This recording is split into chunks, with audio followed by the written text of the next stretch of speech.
Hello, my name is Jimmy Allison. I'm an Ableton Live certified trainer at Austin Ableton Tutor, and my stage name is Rentac. Ableton racks are a great way to keep in the flow while you're working on music. You can set up the macros for a blank or initialized patch of any device or VST in Ableton Live. To start, I'm going to load a default operator patch.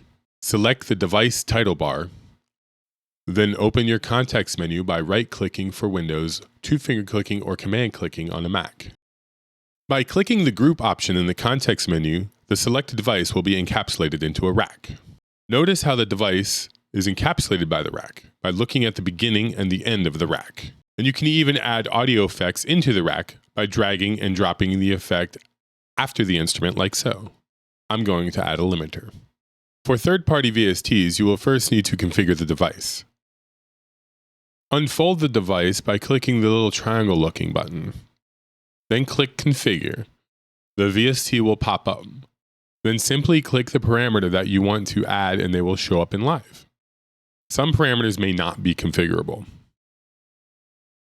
Then follow the same steps that I previously talked about when racking the operator. Now click the Show Hide Macros button to show the macros. Ableton racks offer 8 macros that can be mapped to the device within the rack. Simply click Map, and then you are able to map any parameter that is highlighted.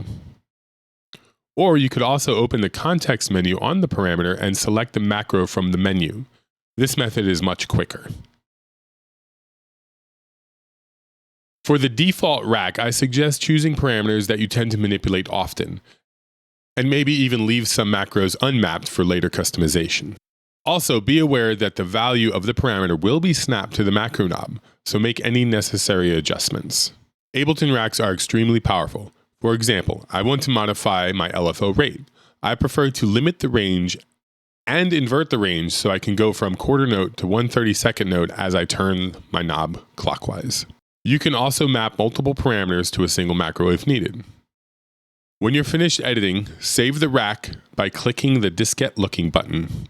Now name the rack. I like to put zeros in front of all my patches so my patches are on top. For an init patch, I'm going to put a 0 space 0 init. So it will be on the very, very top.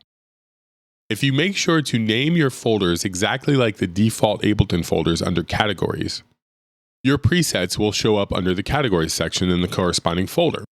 This approach can be very handy if you're using the Ableton Push. Thank you for watching, and I hope you found this video very helpful. I'm available for private lessons and classes online and in the Austin, Texas area. Feel free to contact me for more information and check out my website, austinabletontutor.com. Also check out my other videos and like Austin Ableton Tutor on Facebook.